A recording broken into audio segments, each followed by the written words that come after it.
Welcome back to Real Florida Magazine. Welcome back. Here today on the beautiful campus of Florida Panhandle Technical College. Here today with Hank Hamilton, brand new Washington County, Florida administrator, county manager, whatever hat you want to put on him. Hank has only been here 4 or 5 weeks, and we've been sort of hammering him to come on. I lose track of time, and it seems like Hank's been here a year already. And Hank said, hey, I've got my feet under me a little bit. I'm starting to get a little more comfortable. Let's sit down and talk. So when we come back, we're going to talk to Hank about Washington County. We're going to have a little bit of fun. We're going to talk about things that maybe some of which you're unaware. At the end of the day, we're looking for good things from Hank. We welcome him to our county, and we hope to be able to work with him just as we would like for you to be able to do so. As we move forward, Washington County has so many opportunities, and our future is rich. All we have to do is take advantage of what's right in front of our eyes. We'll be right back.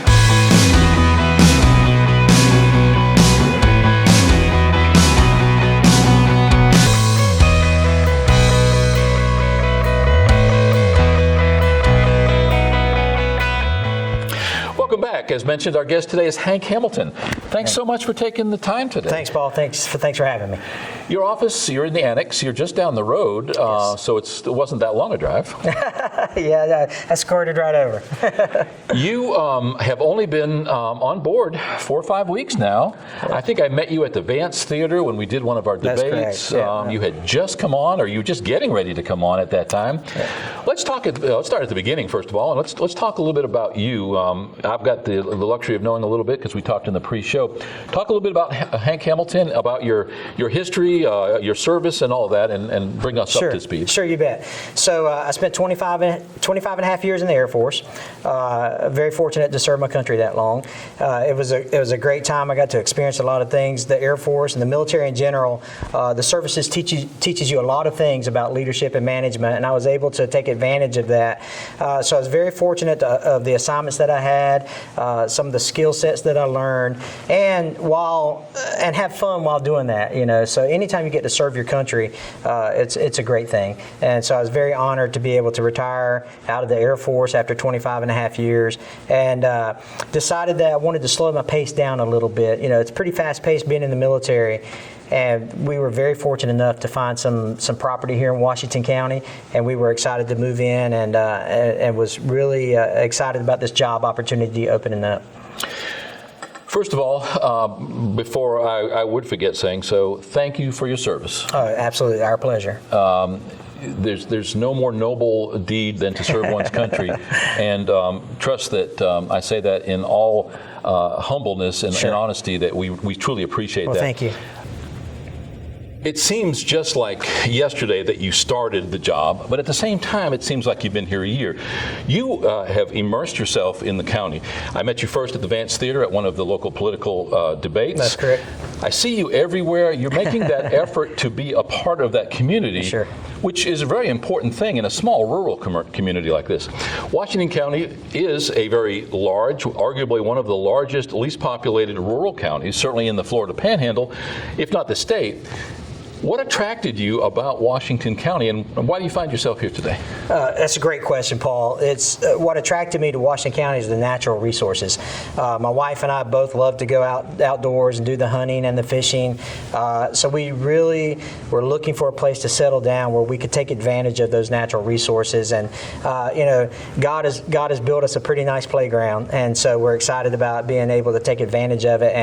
And by the way, I still like to eat, so I needed to get a job somewhere. So I was very fortunate enough that this job became available, and using my management, my leadership experience that I gained in the military that we talked about earlier, took the job, and we're just so excited to be part of it. And so they say you'll never work a day in your life if you love what you do. And so far I've had a blast, and it's just been a really, really good time. All the people that I've met have just been, they've welcomed us with open arms. I'm not surprised to hear you say that, but I'm glad that you're saying that, and I would expect that. But sometimes that's not necessarily what you experience. We do have over 16,000 acres of fresh water alone in Washington County. Sure.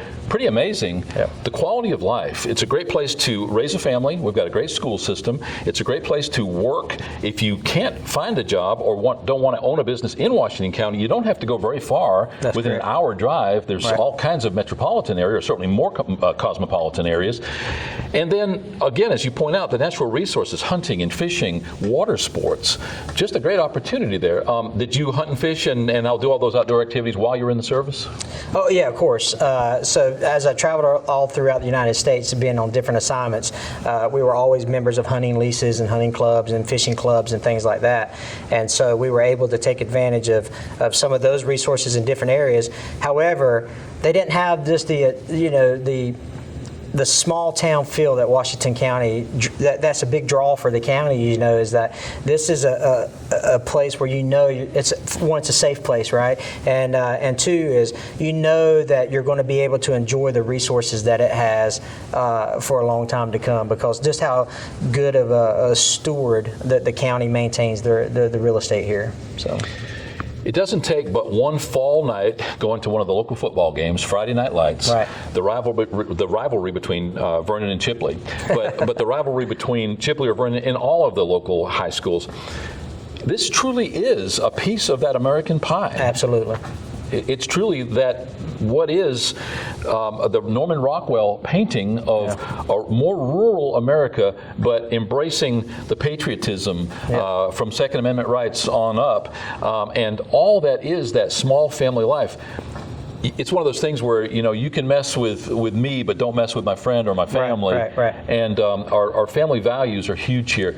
You mentioned you are fiscally conservative. That will hold you in good stead coming to Washington County, certainly. Well, I think it's important to be a good steward of the taxpayers' money. If I'm going to be responsible, the county hired me to be responsible for the day-to-day operations of the county, and part of that is understanding the budget that we have and where we can spend money, where we cannot, or where we should or should not spend money, and make those recommendations to the commissioners, or make that judgment call on behalf of the county as the administrator. So, use my philosophy of being fiscally conservative. It just helps me in this administrative duties that I've been hired to do, because that's the sentiment of the county, and so I definitely don't want to go against the wishes of the taxpayers. And I'm not a politician, so I don't have those constraints and restraints that they have. But I do understand the importance of making sure that the taxpayers, when they go out, they see that the county is spending their money responsibly. You or I, in our own household, cannot spend more than we make. That's correct. We can, to some extent, and get ourselves in trouble with credit cards, nor should the county. Yeah, that's correct. And if you look at our country, same thing. That's why we're in some of the problems that we are in. It has to start locally, though. It has to start in our own family, in our own hometown, in our own county, and then it percolates up. Right. But when we look to somebody else to bail us out of our problems all the time, that's usually a recipe for disaster. And that's, as we're going through the budget process, we're getting close to the end of the fiscal year, where we're going to have to start looking for the next fiscal year budget. So we have to look back and see what kind of choices we made, and were they the right choices, and what choices do we need to make next year to keep us within the confines of how we can and cannot spend our money. And so, but I will say the county's been very good about reducing the debt of the county, and so the commissioners that we have now, they're very focused on reducing the debt, which I think should be commended. And so it's easier to work through that budget process because of that attitude that they have. So if you have a taxpayer that is not seeing things as quickly as they would like to see things happen, it's probably because the county and the commissioners and the county administration and the staff is working towards reducing debt, and then say, hey, let's get our house in order before we go out and spend the money on these bigger projects and things like that. So patience sometimes is rewarded, but with nice things. Washington County, not unlike neighboring counties, only about a third of the people pay ad valorem taxes. That's correct. And this is because either the valuation of their home is below the homestead threshold, or they simply don't own property. Because of that, we have commensurately large fiscal problems within our county because of lack of funding. Those range from SRO offices or school resource offices in our public schools to paving of roads or even grading of roads. What do you see as one or two of the most poignant problems that we face today that you, with your skill set, you can help to form more of teamwork to maybe attack and solve some of those issues? Yeah, sure. Well, first of all, you're right. The tax base has a lot to do with it. You know, the ad valorem that we collect is we would like more, so we could do better projects. But as far as things that I would like to see done, or what I can try to help do as the administrator, is just see where we can focus our resources, how we can come up with a proposal for the commissioners to adopt and execute or adopt and let me execute, because they need to worry about policy and things. And but we got to focus on what is the number one concern for the taxpayer, and how can I help the funds travel to that route. And so right now, you know, the Ag Center is on top of the list there. We're looking at making sure that the Ag Center has the appropriate funding and the appropriate resources to get it either replaced or rebuilt or whatever the commissioners decide to do. But they're looking at all the options, I can assure you that. And it's been great working with the Agricultural Center and the staff that works there with the University of Florida and that extension. So we've really developed a great working relationship with them. And then so once the community can enjoy the new Ag Center or the facelift on the Ag Center, whatever direction they decide they want to go, then we can start turning our issues to others. Obviously, paving of roads is important. You want to make sure that you're spending money on paving roads that are important to the community, and then and you just work your way down the list. But those are two big issues that we need to focus on for sure. Washington County got a KISS a couple of years ago when the state legislature awarded us $9.2 million for a brand new courthouse facility. The only county courthouse in Florida in anybody's recent memory that has been funded by the state. Mm-hmm. That is something that's typically the purview of the county, and obviously with the severity of the issue, with the judges going to the Supreme Court in Florida and saying, hey, we're fearing for our safety, right. That all figured into it. Nonetheless, we enjoy that $9.2 million courthouse. Also here in Chipley, obviously not under your purview, but rather the school district, but nonetheless brand new, $26 million Kate Smith Elementary School. Right. Two really big jewels in the crown of Washington County, and both located right here in Chipley. You mentioned the Ag Center, and I'd like to exclude that for a moment.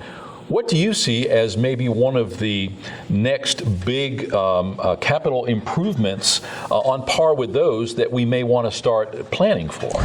So you got to think about, how do you want to prioritize for the next big capital improvement? Do you want to do something that's that you can do physically now with the resources that you have, or do you want to start prepping for things that you can take care of in the latter time frame?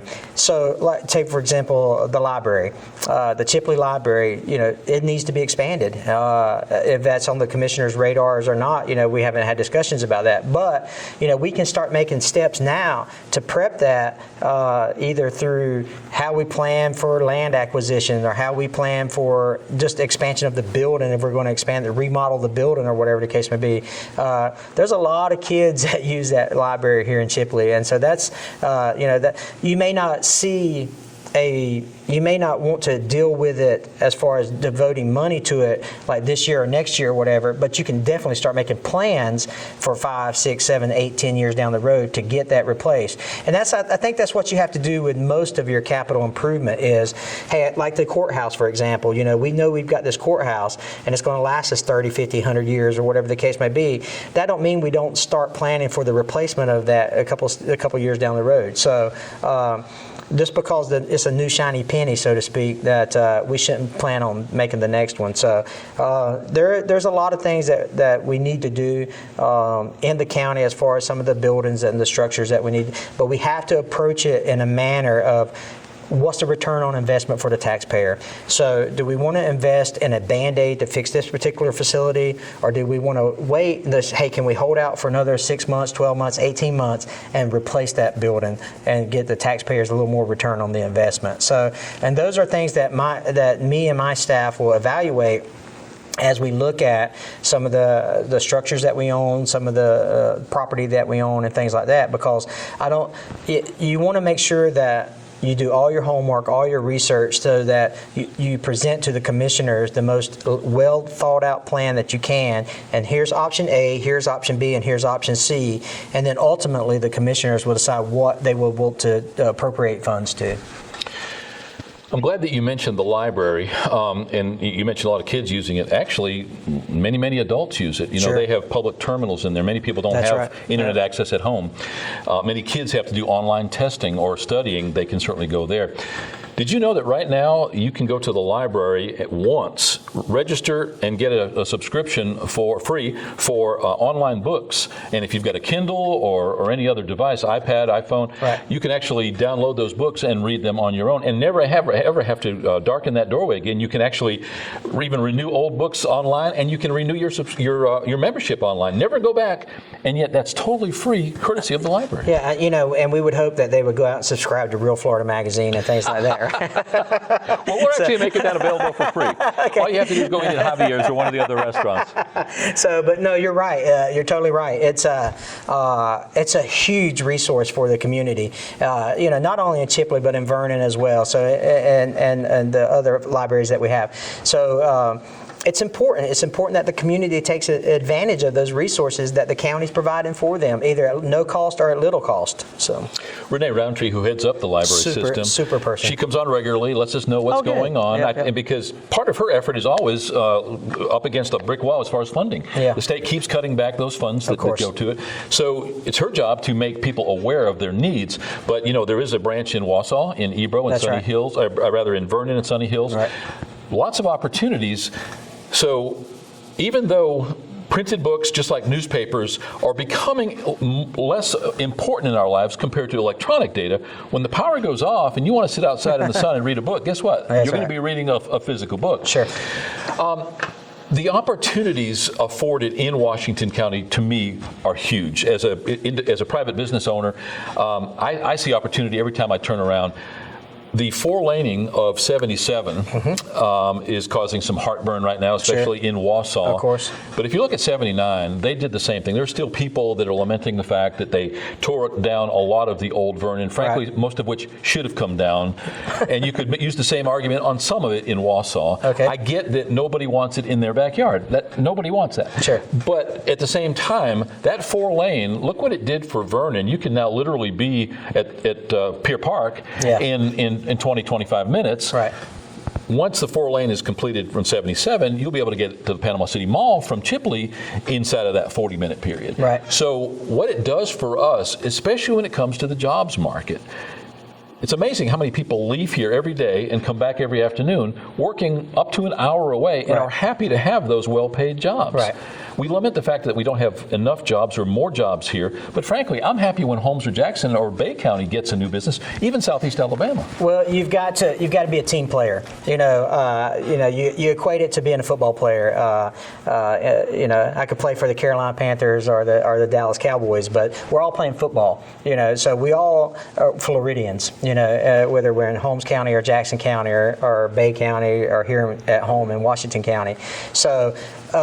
What's good for the region is good for Washington County, and so it is, because eventually those people that live or work outside, or the people that work outside of the county, are going to bring some of those resources back to the county. They're going to shop at the Walmart in Chipley, or they're going to eat at Holmes Creek Pizza and Pasta Company down in Vernon. So they're going to bring those resources back, and then keep their homesteads here, and hopefully we can collect some some revenue from them as well as being county residents. So.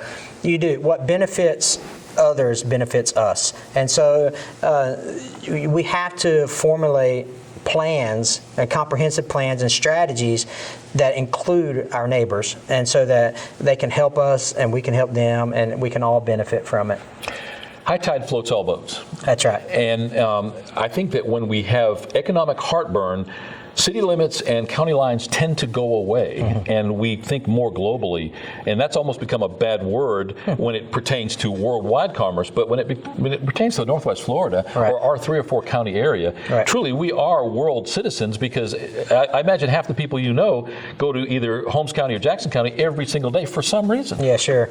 And again, it's a good thing, right? It benefits us all when we're able to do that. It benefits Washington County when when they come back and they're ready to go, buy their kids some new outfits down at in the city center of Chipley there, or take their wife out for a quick bite for lunch or whatever the case may be. So it's important that our relationships between our neighbors is always strong, so that when things come up, when economic development situations come up, we already have that relationship established, so that we can go a little smoother in the process to try to get to attract businesses to our area, businesses that we want to this area.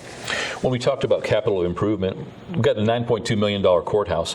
The potential pitfall is that we can't afford to pay the power bill, or that we can't afford to maintain it. Right. So many times when we see those grants, people are quick to say, "Oh, that's a grant, that's free money." Right. Well, first of all, it's not free money. It's That's you right. and I every week coming out of our pocket. But what's more important is you can afford to build that new ag center, but can you afford to cut the grass and maintain it? Yeah, so you got to think about you've got to think about the maintenance, and you got to think about the back end of the deal, And so, what were we spending before, and what were we going, before the grant, if anything existed before we got that particular item or property or capital asset. So you have to think about, how much is it going to cost me? Where am I going to pull this money from? Or is there some type of way that we can use our new toy, if you will, to generate revenue to help pay for itself? And so, if you have a business come in, or if you have a piece of property that the county acquires, you have to look at it from that lens.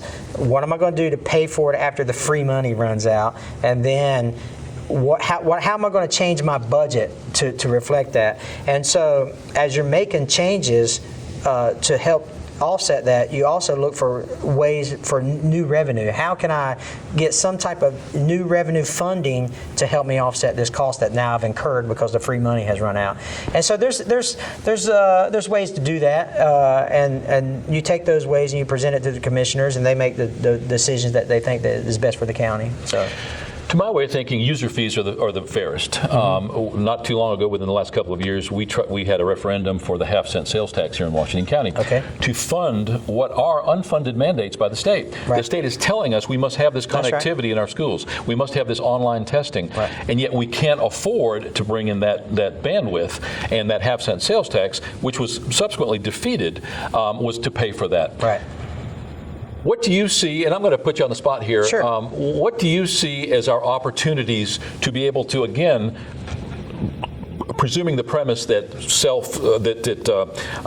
user fees are some of the fairest, how do you see us funding going forward some of what maybe not so much the big capital improvements, but things that come up over time? Yeah, first of all, you've got to create a plan. In my opinion, you have to create a plan or some type of vision to attract businesses to Washington County, and that's going to help your revenue. Now, it may not help it right off the bat, because you're going to offer incentives for them to come here, tax abatement and things like that. But you have to fast track them to the permitting process, and you have to make sure that you cater to some of their requests, and because you know that they're going to generate revenue for you, so that you can fund certain projects and things. So being a business-friendly county will do great things for you on return on investment, and big dividends for you. Yeah, and from my perspective, what do I know? It would seem that some of that business friendliness to a business coming in looking to have a satellite business here. Mm-hmm. You're going to have to offer your potential employees the ability to play. So you might have to have golf. We've got golf courses. We might have to have bowling alleys, and you might have to have skating rinks. You've got to have infrastructure that allows people to live life. Well, you do, but you also have to have the population to man those. Because if you look at some of these, the Caryvilles and the Vernons, where they've got 400, 700, 800 people, where are those workers coming from? So then if you have enough businesses that come in that require that infrastructure, the bowling alleys and the quick stops, if you will, then you start drawing the Jackson County guys and the Holmes County guys into Washington County, as opposed to us going out and that sort of thing. So we get that's it's not as simple as that, but it's definitely the premise of what you want to try to do. Is you want to try to make the county as business friendly as possible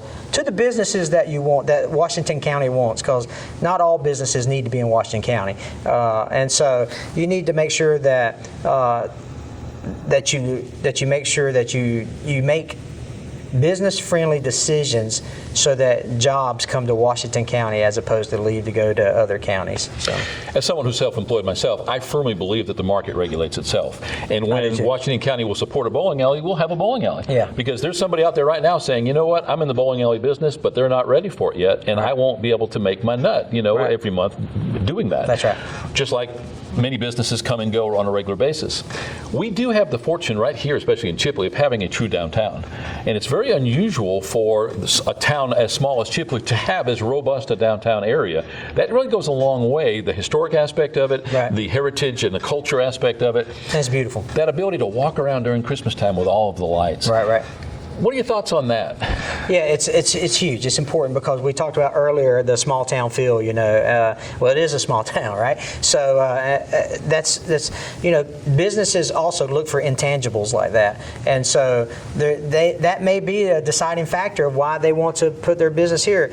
You've got to look for a business that's going to be, one, it's going to be friendly to our county, and our county, and the reciprocal agreement will be that we're friendly to them. And then two is, hey, I don't need a factory that's going to employ 600 people to come to Chipley, because I might not have 600 people that can work here, So, but I would like to have a company that's going to employ 30 to 50 people, manufacturing, widgets or whatever. So, and that type of environment will be conducive to the guys that want to come out and be like, hey, let's take the wife out for an evening stroll around to look at the candy cane lights hanging off the telephone poles, which in turn, hey, while we're out, let's grab a burger, or hey, while we're out, let's grab some hot chocolate to Miss Smith who works on the corner or whatever at the local eating shop. So it just, like you say, I think high tides rises all ship. You said it's exactly how it is. Once that happens, people want to start spending money in your town, and that revenue will start being generated as soon as the businesses come, and it all starts with some very, very strategic planning by a lot of entities. The chamber, the Economic Development Council, the commissioners, the county administration staff. So all that, and even talking with the school board and seeing some of that stuff. So all that stuff has to happen, and it's and everybody has to be on the same team. Yeah, and from that comprehensive viewpoint, you have to be careful what you wish for. That's right. Not too long ago, the Department of Transportation, whose headquarters is right here in Chipley, started their new highway observation program, and they took all of the, or almost all of the dispatchers who worked in the Sheriff's Department here in Washington County, right here in Chipley, left them with a big hole. They were scrambling to find help. The sheriff was there dispatching himself because he was shorthanded. So sometimes when you have a big dog come in and start offering a little bit more money, it's a detriment rather than a positive situation. So you have to be careful with that. Well, I don't know if I'd call it a detriment, because somebody's winning, and the other, we should be happy. Or at least there's some immediate heartburn that you have to deal with. Yeah. That's true, but that's business, So, that's why it's important for people like the VOTEC and for the schools to produce ready workers that are ready to fill those holes as they become vacant. So yes, that particular individual left for a higher paying job and wages and benefits and things like that with a private company. Well, good for that person. That's Absolutely. awesome. So what are we going to do as a county to do that? Well, we're going to look to the community and say, hey, we need another highly skilled, highly motivated employee to come fill that hole that was left, and we're going to offer you these benefits and this salary and all this, and based on the job and the requirements of the job description, we'll try to pay the salary that's equivalent to that. So it's a good thing when people progress up, and so and it's important for the county to maintain a relationship with the next contributor. So to get the next student, the graduate, the guy or gal that just graduated from high school, it's like, hey, listen, I'm looking for a job. I just came out of a very good school system, and Joe Taylor's taught me, he's done a lot for me, man. So we gotta, I'm ready to go to work, and that marketplace competition for that employee is going to take care of itself. because rather than just arbitrarily saying we're going to make minimum wage $15, Right. now you let businesses determine Sure. what they have to pay to attract those same people. You mentioned the old name of the school in which we find ourselves today, the VOTEC, now Florida Panhandle Technical College, offering over 40 degree and certification programs. Do you know that several weeks ago, Eastern Shipbuilding in Panama City came up here and hired 4 people out of the drafting great. program right next door before they were even done with the program? It's great, yeah. It's amazing. What a testimony. Absolutely. Yeah. If you go to get your hair cut in pretty much any place in any of these 4 surrounding counties, almost all of them have graduated from here. Sure. Welders, cosmetologists, I mean, just on and on. Right. Pharmacy tech. You can't go into a pharmacy around here without that person having graduated from this school just about. Right. So it's pretty amazing. It's a great conduit for the citizens to transition into the workforce.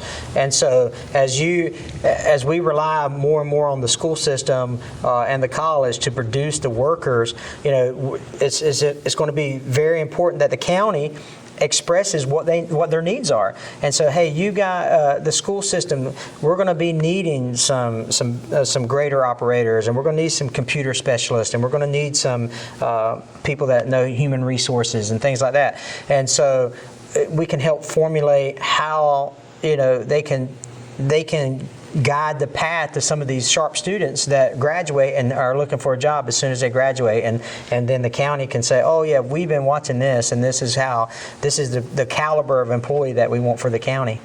And that we are seeing that change in the algorithm, because what used to be, we have 15 welders graduating next month, where can you use my welder? Now we're going to the business and saying, what kind of welder do you need? There you go. And we're teaching those certifications. There you go. And the same transitions to any of those jobs, whether it's cybersecurity or networking or IT. Recognizing the fact that you've been here 4 or 5 weeks. Again, everything is relative. It seems like a long time. It seems like a short time. Sure. I'm sure every day you experience both Yeah. every hour. What are you finding amongst some of your biggest challenges? You're the new guy, and obviously there's all the potential that goes along with being that new guy. You're in a situation where you're telling people what to do who have been in these jobs for a lot longer than you have, certainly. What are you finding amongst those challenges day to day?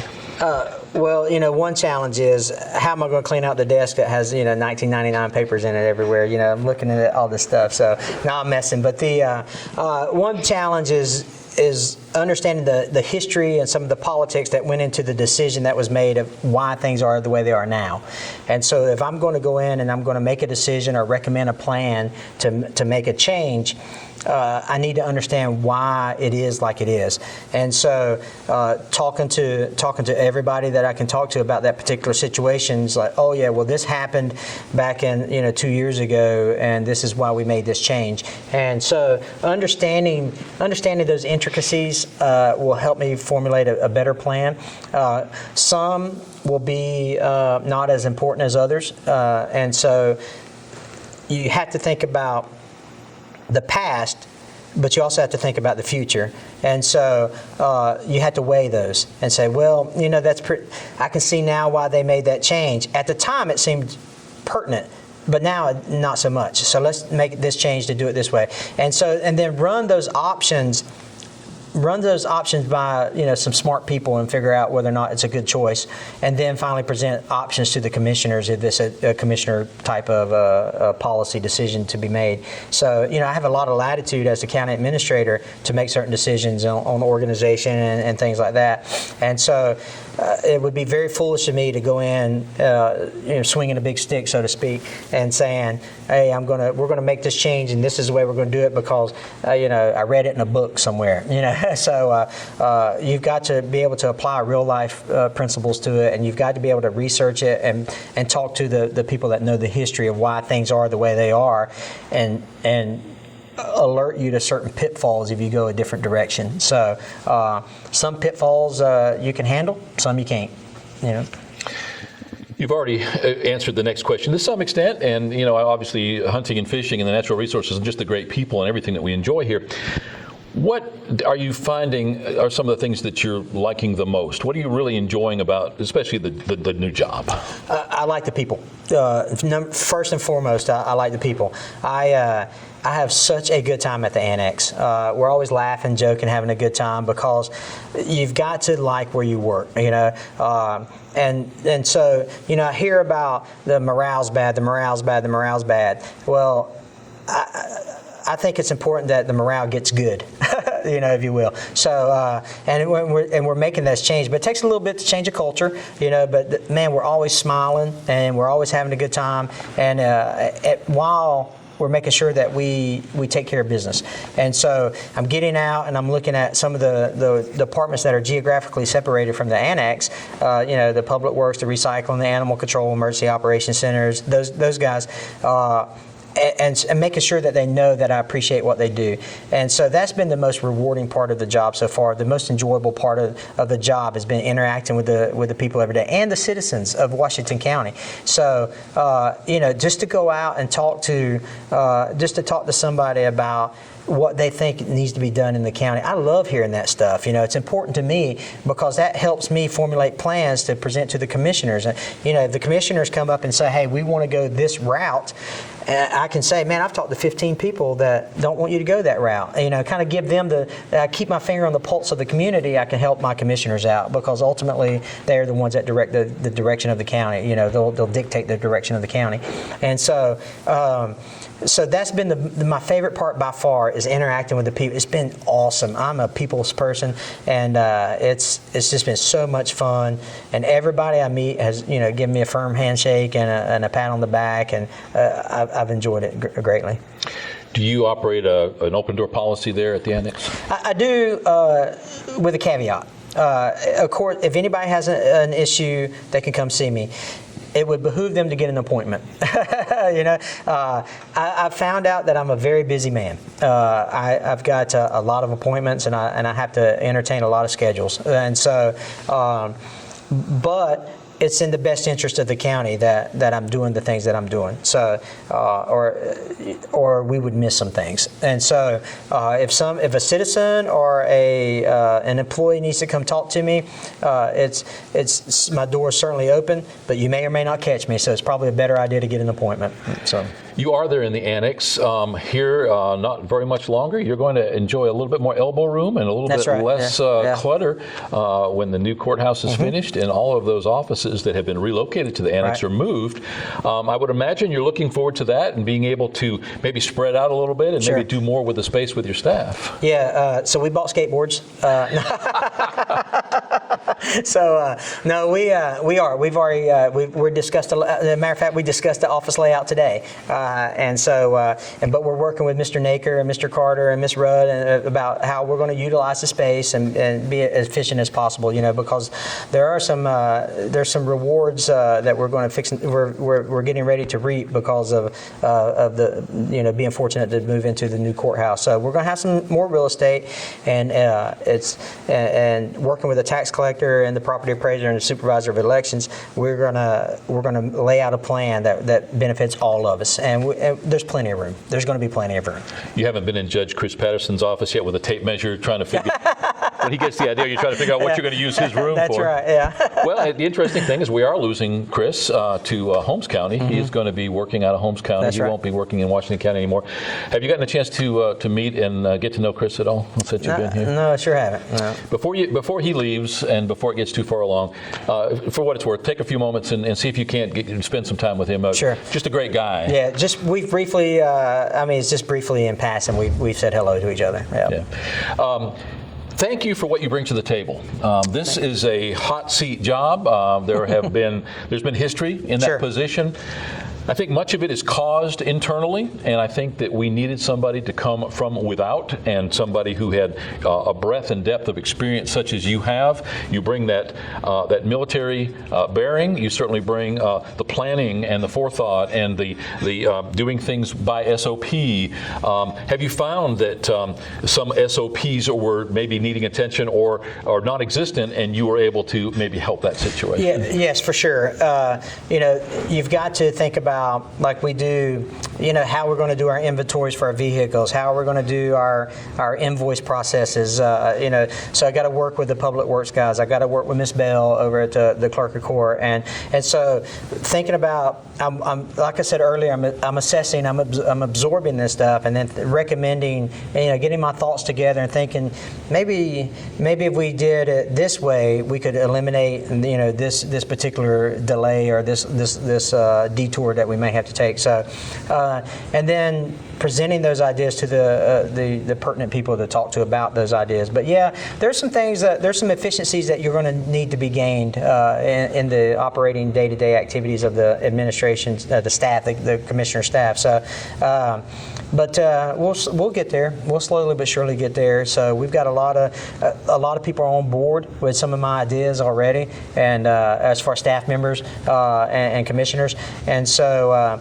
Because it's important, and the commissioners, we've got 5 strong personalities on the board right now, but they all have one thing in common, is that they want Washington County to succeed, and part of that is to give the day-to-day operations to the county administrator.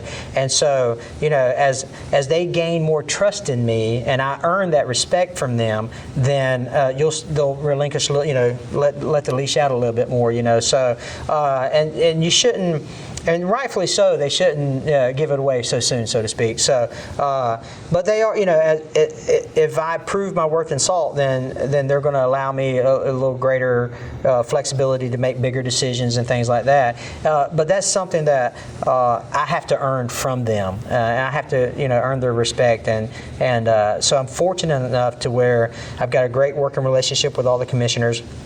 All of them are willing to listen to my ideas and to listen and give me feedback, and they also, all 5 commissioners are very receptive of my feedback to them, and so that's been a pleasant surprise for me, because I've heard some horror stories about that. So, but I can honestly tell you that they want to hear my ideas. Now, they may tell me they're bad ideas or whatever the case may be, but that's their right. That's their job, and I certainly respect that. But it's been a very pleasant surprise for me to be able to talk freely about what I'm thinking, about what I'm proposing, or what idea I have, and them be receptive of it. And then, and I'm not asking them for a decision right then, over the across the desk from me, but they.